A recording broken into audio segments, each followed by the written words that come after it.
Assalamualaikum warahmatullahi wabarakatuh. Saya Jafar dari Prodi Sejarah Peradaban Islam kelas 4D dengan NIM 12450100096. Di sini saya akan membuat video untuk tugas ujian akhir semester mata kuliah sejarah kawasan. Nah, di sini saya akan membahas tentang kawasan Islam di Afrika Utara yang bersumber dari buku studi kawasan dunia Islam yang ditulis oleh Dr. Asep Ahmad Hidayat. Langsung saja. Nah, jadi wilayah kawasan Islam Afrika Utara ini merupakan salah satu kawasan yang memiliki peran penting dalam perkembangan peradaban Islam, baik dari segi sejarah, budaya, pendidikan maupun ekonomi. Afrika Utara adalah wilayah yang terletak di bagian utara benua Afrika dan berbatasan langsung dengan Laut Mediterania.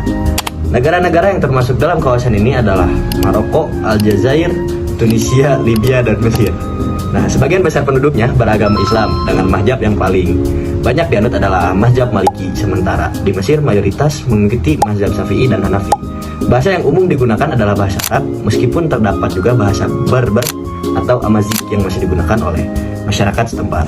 Nah, masuknya Islam ke Afrika Utara dimulai pada abad ke-7 Masehi, pada masa pemerintahan Khulafaur Rasyidin dan kemudian dilanjutkan oleh dinasti Umayyah. Salah satu tokoh penting dalam penyebaran Islam di wilayah ini adalah Uqbah bin Nafi yang mendirikan kota Kairouan di Tunisia sebagai pusat dakwah dan pemerintah Islam. Dari kota inilah Islam berkembang pesat hingga ke berbagai wilayah Afrika dan bahkan menjadi pintu masuk penyebaran Islam ke Spanyol atau Andalusia.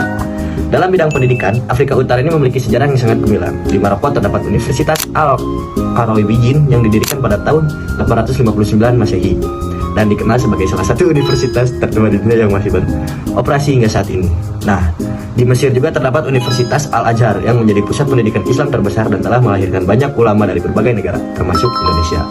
Nah, selain pendidikan, kawasan Afrika Utara juga memiliki warisan budaya Islam yang sangat kaya. Arsitektur masjid, benteng, istana, hingga kota-kota tua menunjukkan perpaduan antara budaya Arab, Berber, serta dan pengaruh Mediterania. Nah, seni kaligrafi, sastra, serta tradisi keilmuan berkembang dengan sangat pesat dan menjadi bagian penting dari identitas masyarakat Islam di kawasan tersebut. Nah, dalam bidang ekonomi, Afrika Utara memiliki sumber daya alam yang melimpah. Negara seperti Libya dan Aljazair dikenal sebagai penghasil minyak dan gas bumi, sementara Mesir memperoleh pendapatan besar dari terusan Suez yang menjadi jalur perdagangan internasional. Di Maroko juga terkenal sebagai salah satu penghasil fosfat terbesar di dunia, serta memiliki sektor pariwisata yang berkembang pesat karena kekayaan sejarah dan budayanya. Namun, kawasan ini juga menghadapi berbagai tantangan. Beberapa negara mengalami konflik politik, krisis ekonomi, dan masalah keamanan yang berdampak pada kehidupan masyarakat. Selain itu, tingkat pengangguran dan kesenjangan sosial masih menjadi persoalan yang harus diatasi. Meski demikian, negara-negara di Afrika Utara terus berupaya melakukan pembangunan, memperkuat pendidikan, meningkatkan kerjasama internasional, dan mengembangkan sektor ekonomi agar kesejahteraan masyarakat semakin meningkat. Nah, selain itu, Afrika Utara ini juga memiliki posisi geopolitik yang unik, sehingga banyak peneliti dari luar negeri yang tertarik untuk meneliti kawasan ini.